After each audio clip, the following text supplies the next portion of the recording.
정돈하고 자리에서 일어나셔서 사순절 첫 번째 주일 예배를 하나님께 드리겠습니다.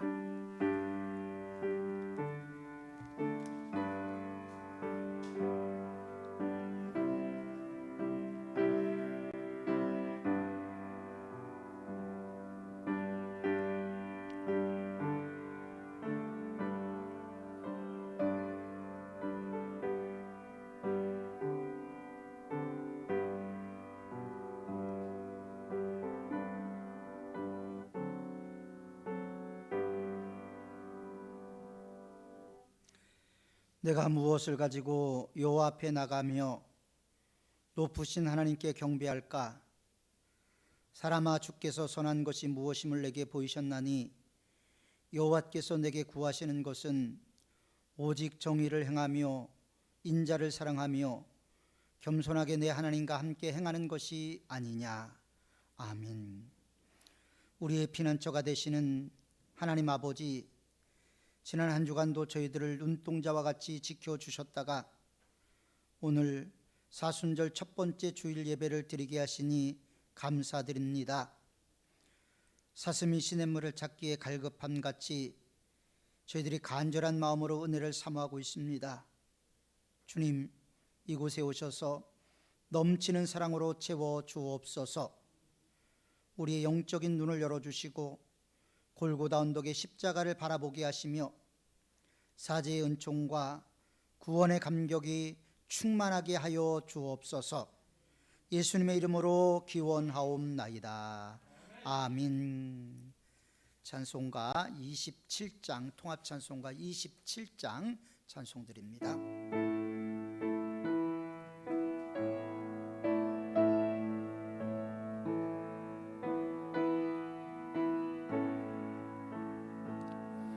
빛나고 높은 보좌와 그 위에 앉으신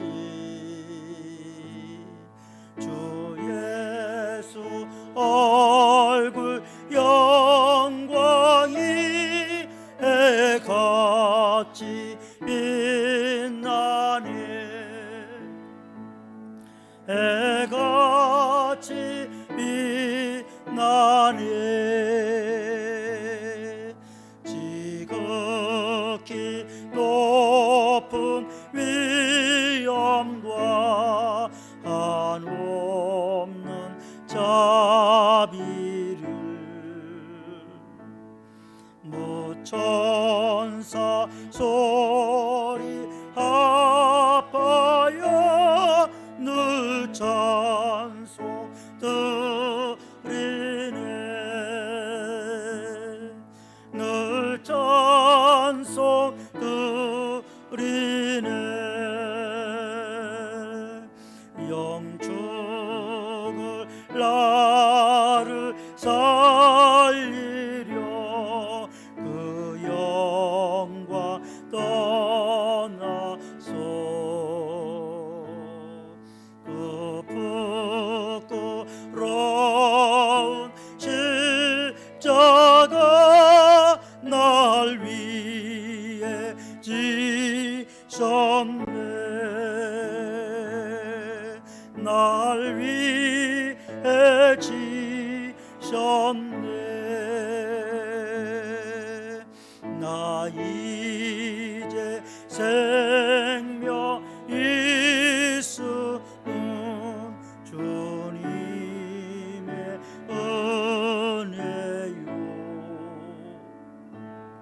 저 사망 권세 이기니 큰 기쁨 넘치네. 큰 기쁨 넘치네.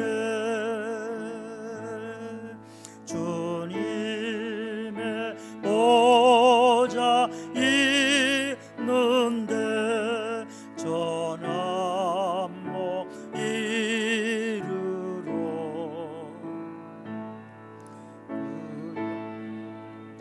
몸소 배울 때 내 기쁨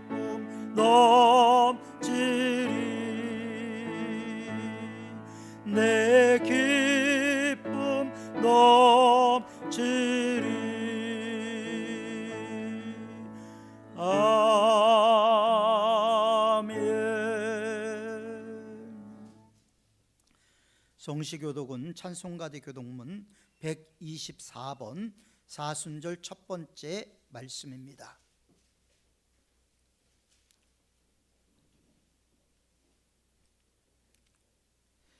내 하나님이여, 내 하나님이여, 어찌 나를 버리셨나이까?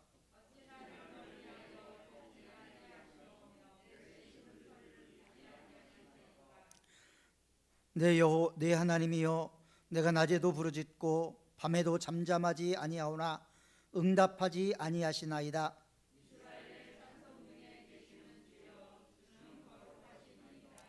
우리 조상들이 주께 의뢰하고 의뢰하였으므로 그들을 건지셨나이다.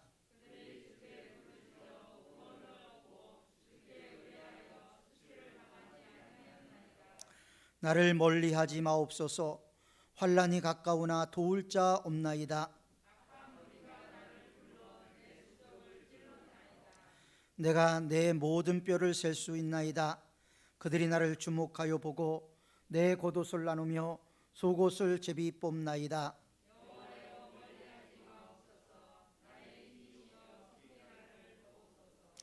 나를 사자의 입에서 구하소서. 주께서 내게 응답하시고 들소의 뿔에서 구원하셨나이다.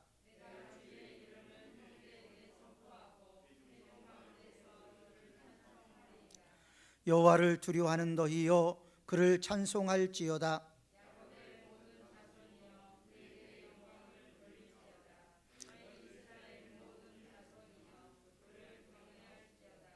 아멘. 이 시간을 한 주간을 살면서 우리들이 알고 지은 죄, 모르고 지은 죄, 모든 죄들을 주님 앞에 고백하는 자매의 시간을 갖겠습니다.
죄로 인해 가슴치며 애통하는 우리에게 주시는 약속의 말씀이 있습니다.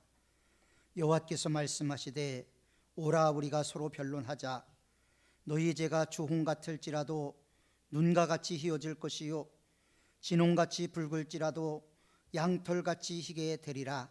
말씀하신 주님께서 우리의 모든 기도를 듣고 우리의 모든 죄가 사하여졌음을 성부와 성자와 성령의 이름으로 선포합니다. 아멘. 사도신경으로 신앙 고백드립니다. 나는 전능하신 아버지 하나님 천지의 창조주를 믿습니다. 나는 그의 유일하신 아들 우리 주 예수 그리스도를 믿습니다.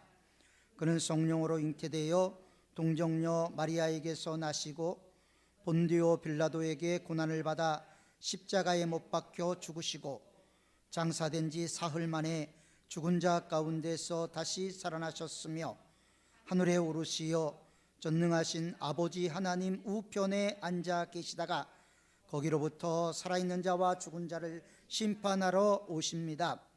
나는 성령을 믿으며 거룩한 공교회와 성도의 교제와 죄를 용서받는 것과 몸의 부활과 영생을 믿습니다. 아멘.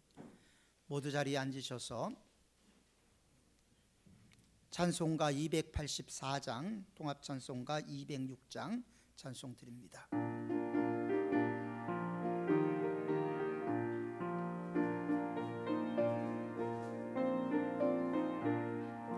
오랫동안 모든 죄 가운데 빠져 더럽기가 한량 없던 우리들 아무 공로 없이 구원함을 얻어 하나님의 자녀 지금 되었네. 주의 그 사랑 한량없도다. 찬송할지어다 예수의 공로.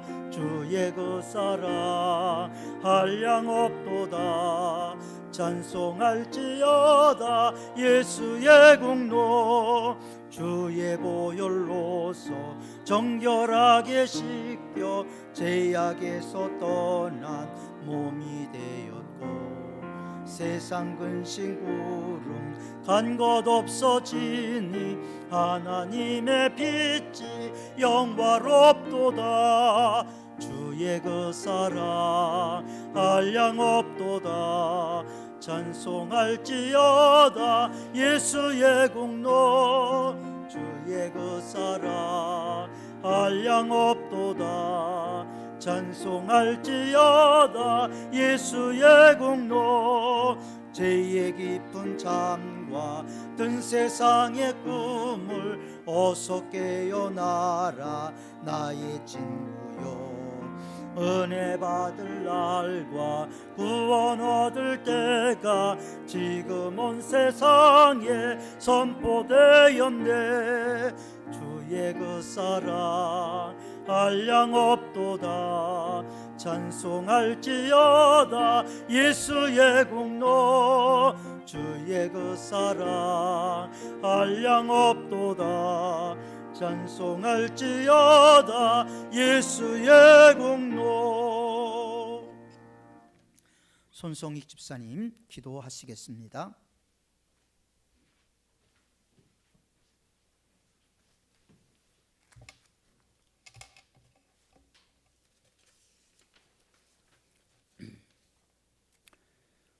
은혜가 충만하신 하나님, 우리에게 지난 한 주간의 평안을 허락하심을 감사합니다.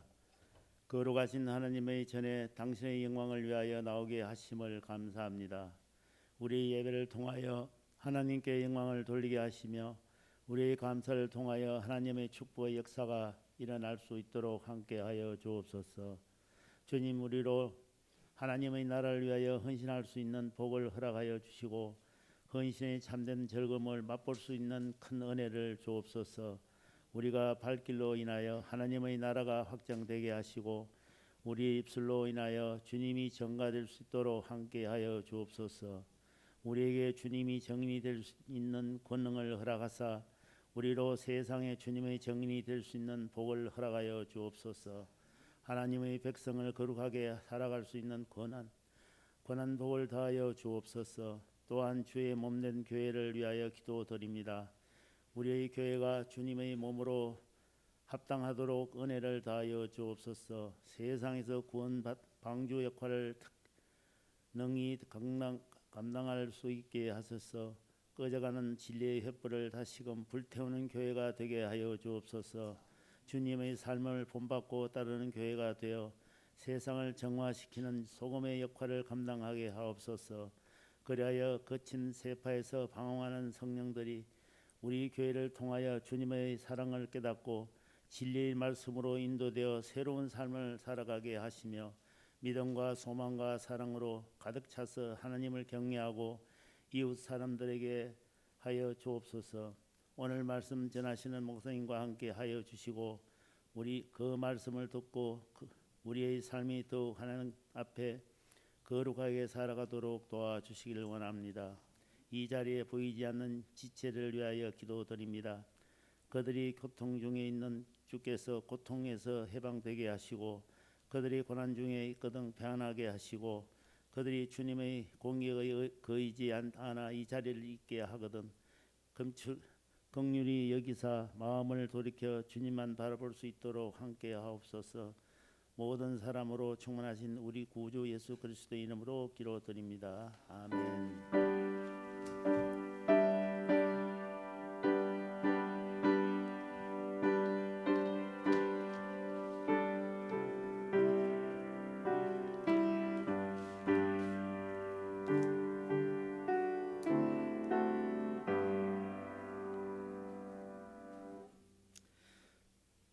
오늘 우리에게 주실 하나님의 말씀을 보겠습니다. 하나님의 말씀은 신약성경 요한계시록 3장 7절부터 13절까지의 말씀입니다.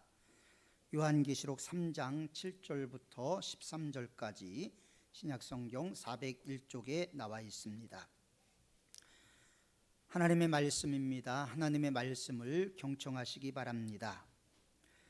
빌라델피아 교회의 사자에게 편지하라. 거룩하고 진실하사 다윗의 열쇠를 가지신 이 곧 열면 닫을 사람이 없고 닫으면 열 사람이 없는 그가 이르시되 볼지어다 내가 내 앞에 열린 문을 두었으되 능히 닫을 사람이 없으리라. 내가 내 행위를 아노니 내가 작은 능력을 가지고도 내 말을 지키며 내 이름을 배반하지 아니하였도다.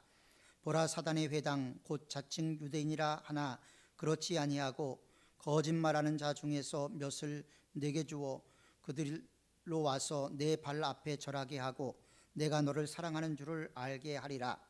내가 나의 인내의 말씀을 지켰은즉 내가 또한 너를 지켜 시험의 때를 면하게 하리니 이는 장차 온 세상에 임하여 땅에 거하는 자들을 시험할 때라.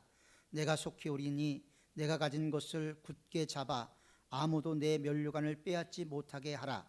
이기는 자는 내 하나님 성전의 기둥이 되게 하리니 그가 결코 다시 나가지 아니하리라.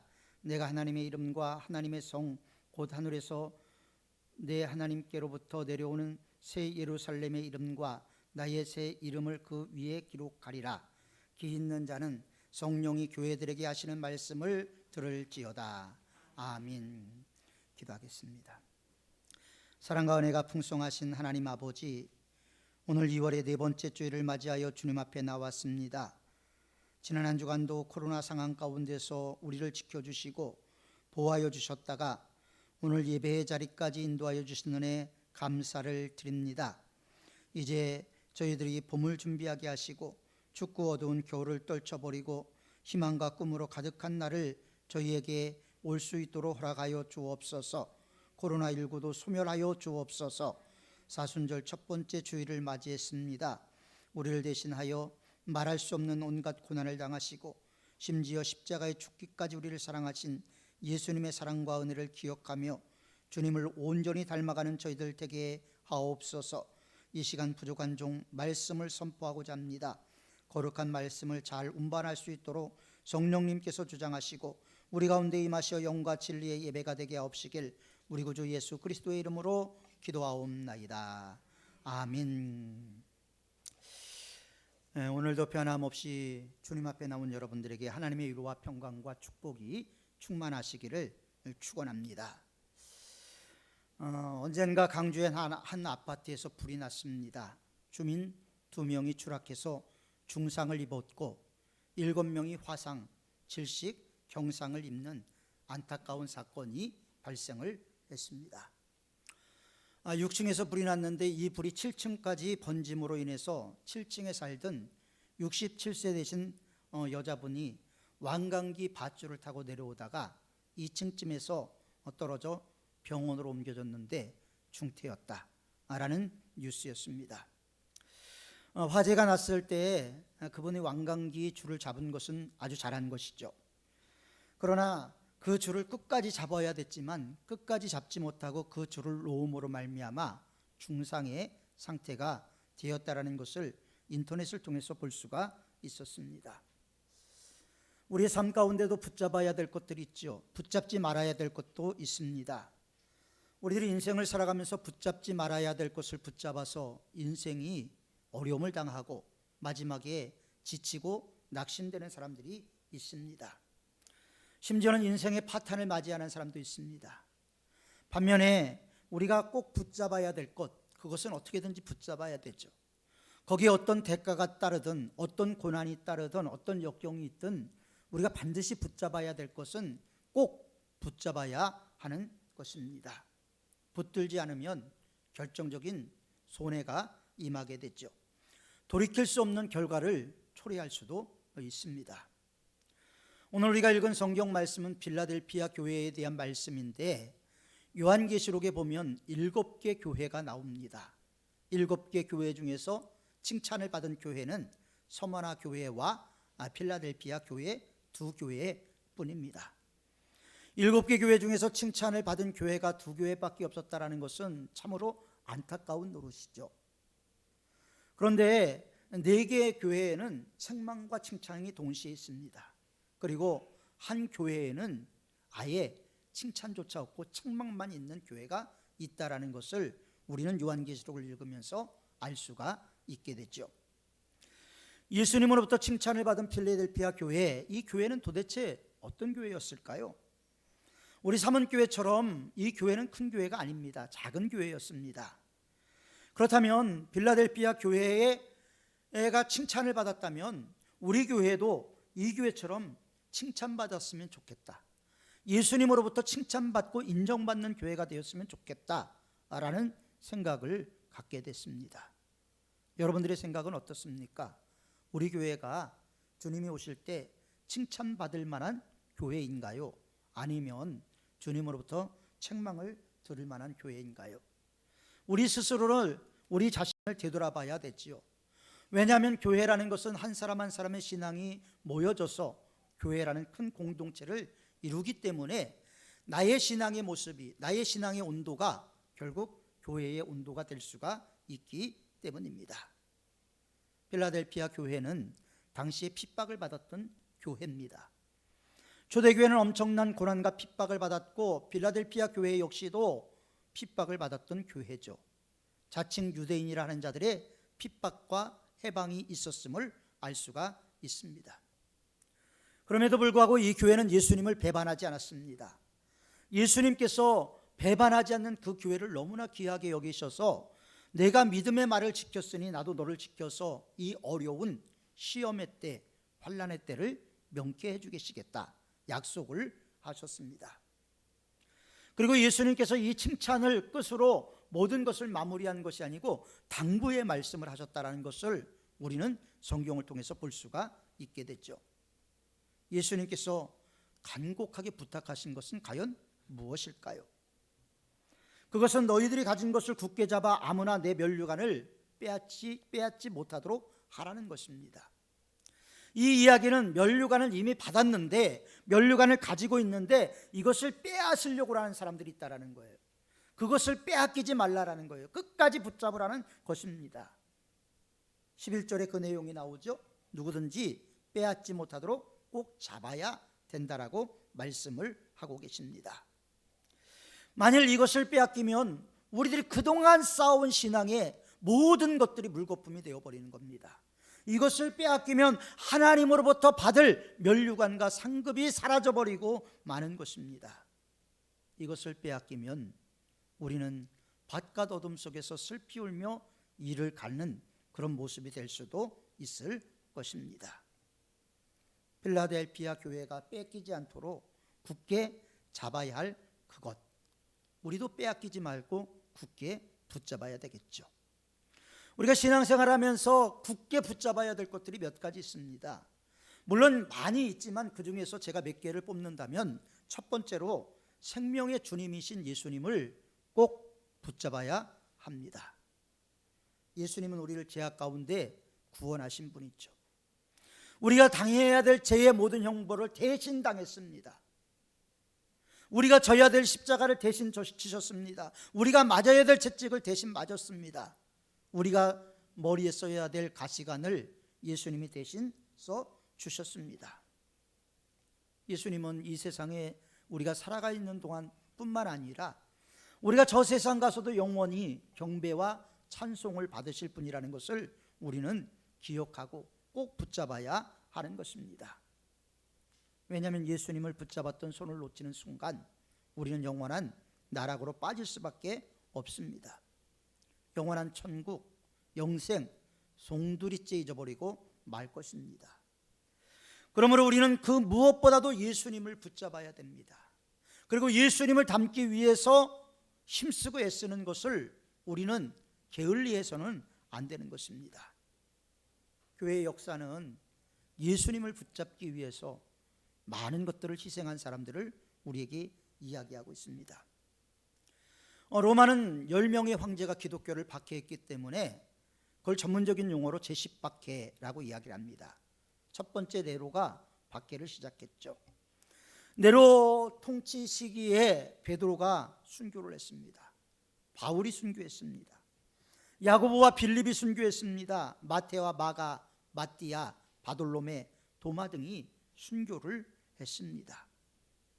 어떤 사람들은 동물의 가죽을 뒤집어 쓰고 개한테 죽일 때까지 물어뜯기기도 하고, 어떤 사람들은 황소의 뿔에 받쳐서 순교를 당하기도 했습니다. 도미티아누스 황제는 다윗의 혈통을 다 죽이라는 명령을 내리기도 했습니다. 이 기간 중에 아주 잔인한 학대가 있었죠. 불에 지지기, 불에 태우기, 채찍질, 돌로 때리기, 목매달기, 온갖 고난을 당하고 마지막에 주님 앞에 그 목숨을 내어놓았을 때 그 시체가 매장되는 것도 허용되지를 않았다고 합니다. 그럼에도 불구하고 그들은 예수님의 귀중성, 예수님이 삶의 전부인 것을 믿고 예수님 붙잡기 위해서 그들은 모든 것을 내려놓고 말았습니다. 오늘날 우리의 현실은 예수님을 붙잡기에 쉽지가 않습니다. 예수님보다 화려한 것들이 너무나 많이 있습니다. 예수님보다 더 좋아 보이고 예수님보다 더 소중하고 예수님보다 관심을 끄는 것들이 우리 주위에는 너무나 많이 있습니다. 돈이 그렇습니다. 권력이 그렇습니다. 세상 즐거움이 그렇습니다. 물론 돈을 벌지 말자, 권력을 갖지 말자, 세상 즐거움을 갖지 말자라는 것이 아닙니다. 그것이 예수님보다 우선됐을 때 문제가 된다라는 것입니다. 세상적인 관심사가 우리들을 영적으로 멍들게 하고 있습니다. 세상으로 우리 마음이 가면 갈수록 하나님과 우리는 멀어질 수밖에 없는 것이죠. 그리스도인들이 기필코 붙잡아야 될 우선순위에서 오늘날 예수님이 밀려나고 있는 것 같습니다. 교회마저도 예수 없는 예수 교회가 되어가고 있는 실정인 것 같습니다. 그러나 저와 여러분들은 왜 이 자리에 나왔습니까? 우리의 옛사람을 십자가에 못 박은 사람들이 아닙니까? 지금 우리가 사는 것은 예수님과 함께 새로운 생명의 삶을 사는 것 아닙니까? 과거에는 내가 나를 주장했지만 이제는 예수님이 나를 주장하는 것이죠. 예수님이 내 삶의 주인이 되는 것입니다. 내 속에 예수님이 살고 계시는 거예요. 그래서 갈라디아서 20장 20절에 뭐라고 말합니까? 내가 그리스도와 함께 십자가에 못 박혔나니 그런즉 내가 사는 것은 내 안에 그리스도께서 사시는 것이다. 내가 육체 가운데 사는 것은 나를 위하여 자기 몸을 버리신 하나님의 아들을 믿는 믿음 안에서 사는 것이라고 우리에게 말씀하고 있지 않습니까? 하나님의 아들을 믿는 믿음 안에서 사는 것이 우리의 삶이 되어야 하는 것입니다. 예수님을 믿는 우리가 예수님을 붙잡지 않고 놓는다면 옛사람으로 돌아가는 거예요. 과거로 돌아갑니다. 어둠의 자녀로 돌아가는 것이죠. 그러므로 우리는 어떠한 상황에 있든지 예수님을 놓아서는 안 됩니다.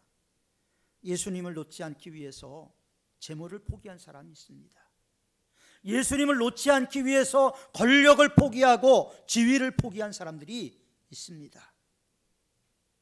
예수님을 놓지 않기 위해서 심지어 생명까지 포기한 사람들이 있습니다. 우리는 이런 신앙의 열조들을 본받아야 합니다. 왜 신앙의 열조들을 우리에게 보여주셨습니까? 그들처럼 우리도 나그네와 같은 삶을 살아가면서 주님 앞에 온전한 삶을 살기를 원하시기 때문입니다. 두 번째로 우리는 하나님의 나라인 천국을 잊어버려서는 안 됩니다.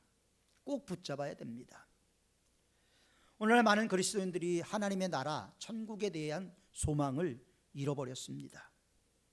이 세상에 사는 것에 모든 관심이 집중이 되고 있습니다. 천국에 꼭 가야 되나? 가면 좋고 안 가면 많은 거지. 그래서 제가 어렸을 때만 해도요, 주님 언제 오시렵니까? 이런 찬송 많이 불렀잖아요. 그때는 주님이 빨리 오기를 기다려서 그런 찬송을 불렀는지 주님이 오실 때 부끄러움이 없는 모습을 갖기 위해서 그런 찬송을 불렀는지는 모르지만 그런 찬송을 참 많이 불렀어요. 제 많은 이 세상은 내 집 아니네. 그런데 어느 순간서부터 하나님의 나라에 대한 것들을 우리는 잊어버리기 시작을 했어요. 아이들이 땀을 뻘뻘 흘리면서 땅 따먹기 놀이를 합니다. 저도 어렸을 때 많이 해봤어요. 한 채의 땅이라도 더 확보하려고 말다툼도 하고요, 몸싸움도 하고 아주 치열하지 않습니까? 그런데 이 한 땅이라도 더 차지하려고 노력했던 그 땅 따먹기도 해가 지고 엄마가 부르면 끝이 납니다. 은솔아 저녁 먹어, 인실아 빨리 들어와, 이러면 다 모든 것이 다 스톱이 되어버리고 마는 것이죠. 엄마가 부르는 순간 아이들은 좀 더 차지하려고 했던 것 다 내려놓고 집으로 돌아가죠. 우리 인생이 이와 같습니다. 우리가 사는 세상이 이와 같다라는 거죠. 우리가 아둥바둥 이 세상을 살아가지만 아둥바둥하지 않아도 살아갈 수 있는 세상임에도 불구하고 우리는 아둥바둥 살아갑니다. 그러나 주님이 부르시면 오늘이든 내일이든 1년 뒤든 가야 되는 것이죠. 다 이곳을 떠나야 될 사람들입니다. 천년 만년 살 것 같지만 이 죄 많은 이 세상에서 우리 삶이 얼마나 되겠습니까? 길어야 100년입니다. 이것은 천국에서 영원히 사는 것과에 비하면 바닷가 모래 위에, 모래사장 위에 한 알 모래와 같은 것이죠. 인생은 나그네 길이라고 성경은 말합니다. 인생은 잠깐 왔다 머물러 가는 여관이라고 우리 선현들은 이야기를 했습니다. 성경도 너희의 인생이 뭐냐? 너희의 인생은 잠깐 보이다가 사라지는 안개다. 안개와 같은 것이 우리 인생이라고 성경도 말씀을 하고 있습니다. 그런데 우리가 이 모든 것을 다 뒤로 하고 그 다음은 우리가 하나님의 나라 가야 되지 않습니까? 그래서 우리는 천국을 뭐라고 얘기하냐면 본향이라고 얘기를 하는 거예요. 고향이 아니라 본향이라고 얘기를 합니다. 본래 고향은 하나님의 나라라는 것이죠. 죄 많은 이 세상은 내 집이 아니고 우리의 본향은 하나님의 나라라는 거예요. 천국을 사모해야 되는 이유가 거기에 있다라는 것입니다. 1992년 10월 28일 날 예수님이 이 세상에 온다고 아주 떠들썩한 사건이 있었지요. 일명 예수님이 재림하고 휴거가 된다라는 주장이었습니다. 이장님이라는 사람이 다미선교회를 통해서 주장했던 내용이 있죠. 물론 그거는 해프닝으로 끝났습니다. 해프닝으로 끝날 수밖에 없는 게 성경에 예수님의 제자들이 물었어요. 주님 언제 다시 오십니까? 그때 예수님이 내가 다시 이 세상에 오는 것은 하늘의 무천사도 모르고 나도 모르고 오직 아버지 하나님만이 안다. 예수님께서 그렇게 말씀하셨기 때문에 누구도 모르는 거예요. 몇 월 며칠 몇 시에 오는 것이 아니고 아무도 모르는 것입니다. 그런데 이 사건 이후에요, 독버섯처럼 기독교에 멍들게 한 게 있습니다. 예수님의 재림에 대해서 믿지 않게 되었다라는 것이죠. 영적인 후퇴가 이루어지고 만 것입니다. 예수님의 재림은 내 세대에 이루어지지 않을 거야. 예수님의 재림은 심지어 마음의 재림이다. 예수님의 재림은 정신적인 재림이다. 이렇게까지 이야기한 목사들도 있습니다. 점점 예수님의 재림에 대한 관심들이 사라지기 시작을 했습니다. 예수님이 이 세상에 다시 오시는 날은 이 모든 것이 체질의 뜨거운 불에 녹아질 것이라고 말씀을 하셨죠. 그래서 요즘 같으면요, 재림에 대해서 설교를 한다든가 천국에 대해서 이야기를 한다든가 또 예수님이 곧 오신다라고 이야기를 하면 이단처럼 생각하는 사람들이 있습니다. 심각한 문제가 된 거죠. 우리 영혼이 병들게 만든 것입니다. 물론 예수님의 재림은 언제 올 때가 될지 아무도 모르지만 예수님이 오신다는 것은 성경이 우리에게 한두 번 얘기한 게 아니라 마르고 닳도록 이야기한 내용이죠. 그래서 천국에 대한 소망을 놓쳐서는 안 되는 겁니다. 여러분, 우리의 삶이 얼마나 힘듭니까? 얼마나 어렵습니까? 하나님 나라에 대한 소망조차 없다면 우리가 얼마나 불쌍합니까? 그런데 우리는 영원한 천국이 우리를 위해서 존재하기 때문에 우리는 하나님의 나라를 향해서 한 걸음 한 걸음 나가게 되는 것이죠. 이게 우리의 소망 아닙니까? 성경에는 10처녀의 비유가 나옵니다. 지혜로운 5처녀와 어리석은 5처녀의 이야기가 나오죠. 저는 이 어리석은 5처녀, 미련한 5처녀, 왜 이런 말이 들어갔는지 이해가 안 가요. 우리가 어리석다고 이야기하는 사람들이 우리보다 더 현명한 모습도 있기 때문입니다. 왜냐하면 10처녀 모두는 다 신랑이 오기를 기다렸습니다. 그리고 신랑을 맞이하기 위한 등도 준비를 했습니다. 기름도 준비했어요. 5처녀가 졸아서? 아니에요. 10처녀 모두가 다 졸았어요. 그런데 어리석다라고 이야기하는 5처녀에게 부족했던 게 뭐냐면 성령의 기름 부으심이 약했던 거예요. 기름이 없었던 거예요. 등을 밝힐 만한 기름이 없었던 것입니다. 오늘 우리의 삶이 하나님의 은혜가 아니고서는, 하나님의 기름 부으심이 아니고서는 우리가 오늘날 행복한 삶을 살 수도 없지만 내세에서도 우리는 기쁨의 삶을 살아갈 수가 없는 것입니다. 예수님이 도적같이 오신다고 얘기를 했어요. 도적이 오는데 나 몇 월 며칠 몇 시에 갈 테니까 집 비워놓고 있으세요, 이렇게 이야기하는 도둑이 어디 있습니까? 언제 올지 모르는 거예요. 저도 제가 교육 목사 시절에 모든 부서에 여름 성경학교마다 제가 개회 예배 설교라든지 폐회 예배 설교라든지 아니면 저녁 집회를 하든지 특강을 하든지 다 했어요. 한 부서가 중등부였습니다. 저한테 저녁 집회를 이틀 동안 해달라 그래서 제가 그 기도원을 잘하는 기도원이라 우리 가족들을 다 데리고 갔어요. 근데 밤에 핸드폰에 카드를 쓴 게 나왔어요. 도 선생님이 오신 겁니다. 집에 있는 휴가비, 그 다음에 우리 큰딸 서연이 돌 때 받은 반지들 다 가져가셨더라고요. 온다 그랬으면 더 단단히 단속을 하고 나갔을 거예요. 언제 올지 모르는 거예요. 주님이 언제 올지 모르기 때문에 도적같이 오시는 주님을 우리는 기다리면서 우리 옷이, 우리 몸이 벌거벗었나 되돌아보고 내가 예수 그리스도로 옷 입은 상태를 계속 유지하고 있나 되돌아봐야 되지 않겠습니까? 벌거벗은 자는 수치를 당한다고 얘기를 했어요. 하나님의 나라는 우리가 예수 그리스도로 옷 입어야지 들어갈 수가 있는 것입니다. 세 번째로 우리는 믿음을 가져야 돼요. 믿음은 뭡니까? 끝까지 붙잡아야 될 이 믿음은 바라는 것들의 실상이라는 거예요. 우리가 말로만 주님 믿습니다, 믿습니다. 물론 중요하죠. 그러나 이것을 우리는 신앙생활이라고 이야기하지 않아요.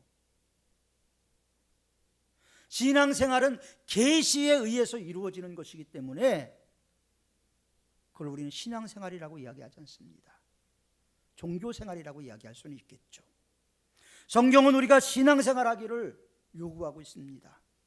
하나님께 예배드리고 기도하는 생활, 하나님의 말씀인 성경을 가까이 하는 생활, 그리고 그 말씀을 지켜 행하는 생활, 주의를 지키는 주일 성수, 시간과 물질과 봉사, 온갖 정성을 주님께 바쳐 섬기는 헌금 생활들, 또 봉사 생활들, 이런 것들을 총체적으로 우리는 믿음 생활이라고 이야기를 합니다. 이런 것들이 예수를 믿는 사람들에게 나타나야 되는데 점점 없어집니다. 예수님을 믿는다고 하지만 예수님을 믿는 모습이 드러 나타나지 않는다라는 것이죠. 성경은 우리에게 믿음 생활 잘하라고, 믿음은 반드시 잘 지켜야 된다라고 마르고 닳도록 우리에게 알려주고 있습니다. 행함이 없는 믿음은 그 믿음 자체가 죽은 거다 라고 야고보서 2장 26절에도 얘기를 했어요. 영혼이 없는 몸이 죽은 것 아닙니까? 영혼 없는 몸이 죽은 것 같이 행함이 없는 믿음은 그 자체가 이미 죽은 것이라는 거예요. 행함이 뭡니까? 우리가 예배드리고 말씀 읽고 봉사하고 헌금하고 모든 것이 다 행함에 들어가 있는 것입니다. 그런데 점점 사단은 우리의 마음을 아주 교묘하게 지능적으로 무너뜨리게 하고 있습니다. 게으름을 줍니다. 믿음 생활을 꽉 붙잡지 못하도록 유혹을 합니다. 꼭 그래야만 신앙생활 하는 거냐? 적당히 해. 믿음 생활은 좀 편안하게 해야지 라고 이야기를 합니다. 대강대강 하면 살지. 내가 어떻게 번 돈인데 그걸 온전한 11조를 드리느냐? 쓸 거 다 쓰고 남은 거 조금 드리면 되지. 사단은 우리에게 계속 그렇게 유혹을 합니다. 여러분, 신앙생활을 영광의 길처럼 생각하는 사람들이 너무나 많은데 성경은 우리에게 그 반대의 얘기를 해요. 신앙생활은 십자가의 길이라고 말합니다. 고난의 길이라고 말합니다. 좁은 길이라고 말합니다. 힘들고 어렵더라도 그러나 포기해서는 안 되는 길이라고 얘기를 합니다. 왜요? 현재의 고난은 장차 우리에게 나타날 영광과 비교할 수 없기 때문에. 어느 교회 목사님이 이런 책을 냈어요. 지옥으로 가는 크리스찬. 또 진짜 구원받은 사람도 버림받을 수 있다라는 책을 냈습니다. 예수 믿으면 다 천국 간다 그랬는데 이게 뭔 귀신 씨나라 까먹는 소리냐라고 많은 사람들이 항의를 했습니다. 너무나 많은 사람들이 이의 제기를 했죠. 그래서 이 책 때문에 이 목사님은 이단 시비에 휘말리고 말았습니다. 그런데 이 책이 왜 나왔을까? 왜 이런 제목의 책까지 나와야 됐을까? 하는 것에 대해서 우리는 생각해 볼 필요는 있지 않겠습니까? 이 책의 내용이 이단성이 있는지 이단성이 없는지에 대해서는 전 잘 모르겠습니다. 읽어보질 않았기 때문에. 그런데 그 제목의 섬뜩함이 우리에게 신앙생활이 지금 잘 되고 있는 건가? 내가 올바로 믿고 있는 것인가? 하는 것을 점검하게 만들어주지는 않는가 생각을 하게 됐습니다. 사랑하는 성도 여러분, 우린 주님으로부터 부름받은 사람입니다. 부름받은 사람들은 성도라고 얘기하죠. 구별된 사람이라는 거예요. 세상 사람들과 우리는 똑같은 게 아니라 구별된 사람, 하나님이 우리를 뽑아서 구별하여 세워준 사람이기 때문에 우리는 크리스찬이라고 이야기를 하는 것이죠. 그런데 우리의 속까지 진짜 크리스찬일까요? 우리 자신들을 되돌아봐야 되지 않겠습니까? 무늬만, 형식만 그리스도인, 그것은 껍데기죠. 저는 어렸을 때 농사를 짓는 집에서 성장을 했습니다. 모짜리를 만들기 위해서 벼를 물에 담그면 쭉정이는 다 떠오르는 모습을 저는 매년 봤어요. 주님이 오실 때 과연 나는 알곡일까 쭉정일까 생각해 봐야 되지 않겠습니까? 주님 오실 날이 멀지 않았습니다. 얼마 전에 많은 목사님들, 몇몇 목사님들하고 이야기를 하면서 코로나19 때문에 많은 교인들이 교회를 안 나온다는 이야기를 나눴어요. 한 목사님이 그렇게 얘기했어요. 올 때가 온 거 아니냐? 하나님의 알곡과 쭉정이를 가르는 거 아니냐? 말세에 믿는 자를 보겠느냐는 말씀이 이루어진 것 아니냐는 이야기를 나누었습니다. 이런 시대에 우리가 꼭 붙잡아야 될 것은 무엇일까요? 우리가 꼭 붙잡고 어떤 혹독한 대가를 치르더라도 놓지 말아야 될 것이 무엇일까요? 예수님 붙잡아야 됩니다. 예수님 놓치면 끝입니다. 내 삶의 모든 전 분야에서 예수님을 붙잡는 저와 여러분들이 되셨으면 좋겠습니다. 그리고 두 번째로 하나님의 나라에 대한 소망을 잃어버리면 안 돼요. 하나님의 나라에 대한 소망은 우리가 이 세상을 이길 수 있는 힘이 되기 때문입니다. 그리고 세 번째로 우리는 믿음을 잃어버리면 안 됩니다. 믿음을 꼭 붙잡고 나가야 하는 것입니다. 주님 오실 날이 점점 가까워오고 있는 것 같습니다. 이럴 때 우리가 주님 앞에 올바로 서지 않는다면, 올바른 믿음으로 회복되지 않는다면 혹시라도 우리들 가운데서 바깥어둠 속에서 슬피 울며 이를 가르는 그런 사람이 있지는 않을까, 그런 염려도 됩니다. 사랑하는 성도 여러분, 하나님은 우리를 사랑하십니다. 한 영혼도 낙심없이 하나님의 나라의 백성이 되기를 간절히 원하고 계십니다. 그걸 위해서 예수님 우리를 위해서 십자가의 모든 것을 내어 주신 것입니다. 십자가, 그 예수님의 십자가를 바라보면서 우리가 붙잡을 거 마지막까지 붙잡고 나감으로 주님 다시 오실 때 착하고 충성된 종으로 다 인정받고 주님의 사랑 가운데 거하는 한 명도 낙오되는 사람이 없기를 주님의 이름으로 축원합니다. 하나님의 은혜가 여러분들의 삶과 가정 가운데 충만하기를 축원합니다. 기도하겠습니다. 거룩하고 자비로우신 아버지 하나님, 참 우리는 복받아라, 또 위로의 설교, 이런 것들만 참 귀담아 듣기를 원했습니다. 그러나 주님, 이 시대를 바라보면서 우리가 시대 정신에 입각해서 주님의 말씀을 다시 한번 재해석하고 주님의 말씀으로 돌아가는 역사가 있어야 할 줄 압니다. 하나님, 우리가 다시 한번 성경으로 돌아가게 하시고 말씀으로 돌아가게 하시고 은혜로 돌아가서 우리의 신앙이 온전할 수 있도록 주님 붙잡아 주옵소서.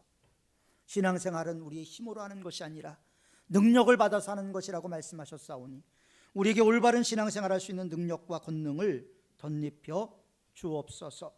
우리 모두가 다 지혜로운 다섯 처녀와 같이 되기를 원합니다. 예수 그리스도로 옷 입기를 원합니다. 우리가 주님 앞에 바로 설 수 있도록 성령님 끝까지 우리를 붙잡아 주시고 인도하여 주옵소서. 예수님의 이름으로 기도하옵나이다. 아멘.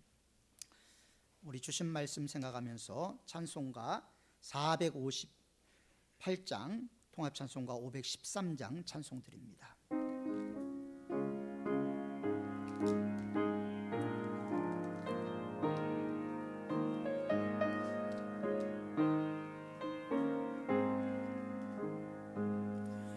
너희 마음에 슬픔이 가득할 때 주가 위로해 주시리라.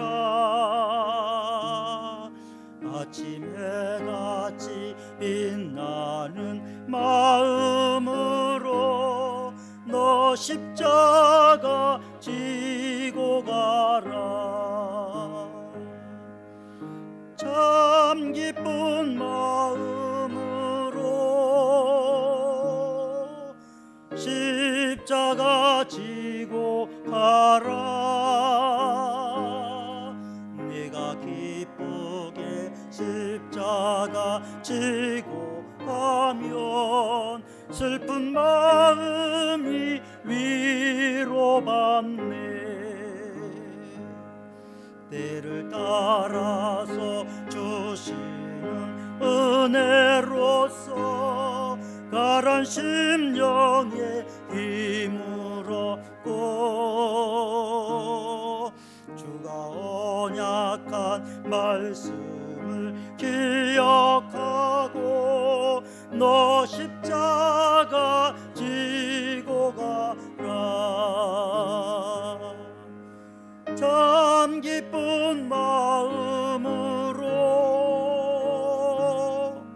십자가 지고 가라. 네가 기쁘게 십자가 지고 가면 슬픈 마음이 위로받네.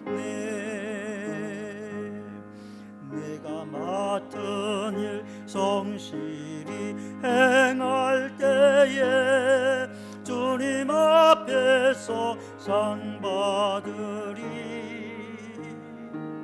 내가 베푸신 은혜를 감사하며 너 십자가 지고 참 기쁜 마음으로 십자가 지고 가라. 내가 기쁘게 십자가 지고 가면 슬픈 마음이 위로받네. 11조 홍미선 권사님, 금종선 집사님, 윤석기 권사님, 김영준 장로님, 이현희 권사님, 김영모 장로님, 안서연 학생, 안가연 학생 무명으로 드렸고요. 국정내 권사님, 송한덕 권사님, 감사예물 우리 윤석기 권사님, 신덕희 권사님 날마다 감사합니다. 전영수 집사님, 성준자 집사님 병원비를 대신 납부해 주시니 감사합니다. 김가브리엘 장로님 뭔지 모르겠네요. 외부에서 우리 교회를 위해서 전도 헌금을 했습니다. 이석구, 김양옥, 이상순, 이호석 만 원씩 해서 교회 나가시는 분인지 모르겠네요. 국정내 권사님 아들 승진하게 하심 감사드립니다. 우리 송한덕 권사님 성현이의 생일을 맞이하여 하나님께 감사하고 고맙습니다. 주님의 은혜로 믿음의 자리에 있게 하옵소서. 친앙자 권사님 우리 성현이를 위해서 감사임을 드렸습니다. 사업장과 가정을 지켜주옵소서. 손송익 집사님, 김순옥 권사님 항상 감사드리며 은혜 가운데 살아가게 하심에 감사드립니다. 우리 정동호 성도님, 김은선 집사님 하나님께 드렸습니다. 기도하겠습니다. 우리의 삶에 막히고 꼬인 것들을 풀어주시는 하나님 아버지, 죄와는 아무 상관이 없는 독생자를 보내주셔 구속의 피를 흘리게 하시고 지난 한 주간도 우리에게 필요할 양식을 주신 은혜 감사를 드립니다. 이 시간 주님과 함께하는 즐거움을 고백하는 마음이 담긴 귀한 예물, 우리의 땀과 헌신과 핏방울이 있는 예물을 주님 앞에 봉헌합니다. 저희들은 지금 현재 정치, 경제, 사회, 문화 모든 면에서 어려움을 겪고 있습니다. 이런 가운데서도 주님이 우리의 삶의 지팡이가 되어주신 것 감사하여 11조를 드립니다. 말라기 3장 10절의 말씀처럼 하나님의 창고를 채운 성도들의 생업에 하늘문을 열고 복을 쌓아둘 것이 없도록 붙는다고 하셨사오니 약속된 축복이 이루어지게 도와주옵소서. 감사 예물을 드립니다. 감사할 것이 없는 시대지만 우리가 좀 더 하나하나 되새겨보면 감사할 것들이 너무나 많다라는 것을 고백하지 않을 수가 없습니다. 저희의 감사 예물을 주님께서 기쁘게 받으시고 더욱더 감사만이 우리의 삶에 가득할 수 있도록 도와주옵소서. 또한 주정 헌금을 드리고 선교 헌금을 드리고 교회 사랑 헌금을 드립니다. 주님, 물질 때문에 마음 아파하는 자녀들이 있습니까? 물질의 통로를 열어주시고 주님이 하고 싶은 일들을 할 수 있는 축복을 허락하여 주옵소서. 또한 교사로 헌신하는 자녀들에게 말씀의 능력을 더하여 주시고 성령으로 기름 부어 주시며 차량 봉사로 헌신하는 자녀의 인생길에 주님께서 핸들을 붙잡아 주시고 책임져 주옵소서. 하나님, 우리들이 찬양을 부를 때 어둠이 물러가게 하시고 불행이 넘어지게 하시고 병마가 쫓겨나는 증거를 체험할 수 있도록 도와주옵소서. 우리 환우들 믿음 가운데 서게 하시고 믿음 가운데 치유받게 하시고 하나님 붙잡고 나감으로 말미암아 극적인 치유와 아버지 하나님의 회복의 역사를 경험할 수 있도록 도와주옵소서. 만왕의 왕이 되신 주님을 찬양하며 살도록 역사하여 주옵소서. 만가지 복의 근원이 되시는 예수님의 이름으로 봉헌하며 기도하옵나이다. 아멘. 교회 소식 알려드리겠습니다. 코로나19 상황이지만 지금까지 교회에서 예배 중에 코로나가 전파된 사례는 없다고 합니다. 또 교회가 방역에 신경 쓰고 있음을 여러분들이 인식해 주시고 또 여러분들도 방역 수칙을 잘 지켜주시면 고맙겠습니다.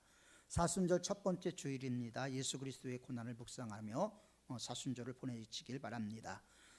카톡방에 원래 사순절이 지난 수요일 제 수요일부터 사순절인데 제가 좀 늦어서 죄송하긴 합니다만은 우리 카톡방에 사순절 묵상을 매일 올리려고 합니다. 오늘 분을 올렸는데 여러분들이 한 두세 번 읽어보시고 묵상하면 좋겠습니다. 신앙생활에 도움이 되리라고 생각을 합니다. 코로나19 시대의 영적 회복을 위해서 성경을 필사하려고 하는데 뒤에 필사 노트와 또 신청서가 마련되어 있습니다. 30명이 필사를 할 경우에는 우리가 한 분들이 9장씩을 쓰면 되더라고요. 그러니까 여러분들이 보시고 성경 필사해서 마지막에 그걸 책으로 묶어서 신약만인데 나중에 교회 사료로 보관하려고 합니다. 여러분들이 협조해 주시면 고맙겠습니다. 예배위원이나 청소 담당 등 순서를 좀 기억하시고 꼭 지켜주셨으면 좋겠습니다. 여러분들이 안 하면 누가 대신 짐을 져야 돼요. 어느 순간에서부턴가 몇몇 사람들이 과도하게 짐을 져야 되는 상황을 보게 됩니다. 물론 믿음으로 하는 것이겠지만 그분들도 직장 생활하고 여러 가지 어려운 상황 가운데서 헌신하시는데 내가 안 하면 결국 그 일은 누가 해야 된다. 우리 교인들이 해야 되는 거기 때문에 여러분들이 좀 바쁘고 어렵고 힘든 것 아시지만 좀 교회의 짐은 서로 좀 나눠지시면 좋겠습니다. 제가 많이 봤어요. 짐을 지다가 힘들고 지치면 교회를 떠나더라고요. 교회가 줄어드는 거 우리 공동의 책임일 수도 있습니다. 그러니까 짐은 함께 나눠지면 좋겠습니다. 교회 계속해서 방역 실시하고 있고요. 제가 제 105회기 제3차 총회 국내선교부 실행위원 모임차 23일 한국교회 100주년 기념관으로 출타를 합니다. 코로나 상황 때문에 많이 어렵고 이번에 가면 코로나 위원회를 만드는데 위원들 위촉하는 문제하고 여러 가지 문제를 현안 문제를 다뤄야 됩니다. 저희 교단 9,000개 교회를 전부 포함해서 논의해야 되는 문제니까 여러분들이 꼭 기도해 주시면 가서 잘 회를 하고 오도록 하겠습니다. 예. 위원은 15명이 걸려요. 전국에 다 15명이니까 여러분들이 꼭 기도해 주시면 고맙겠습니다. 나머지는 주보를 참고해 주시기 바랍니다. 우리 모두 일어나서 옆에 있는 분들과 샬롬하며 인사하겠습니다.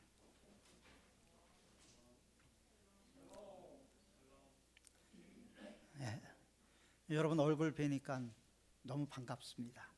예, 또 고맙습니다. 이 자리에 나와 주셔서 우리 찬송가 635장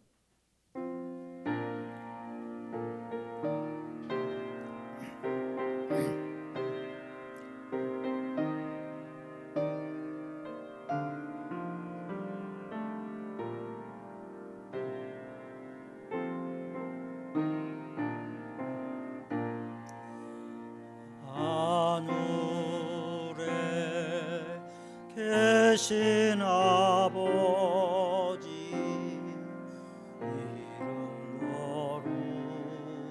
거룩하사 주님 나라 임하시고 뜻이 이루어지다.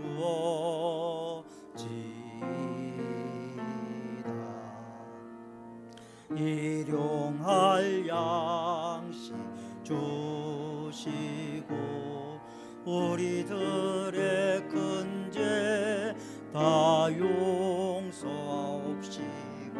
또 시험에 들게 마시고 악에서 구원하소서. 되게 주의 나라 주의 권세 주의 영광 영원히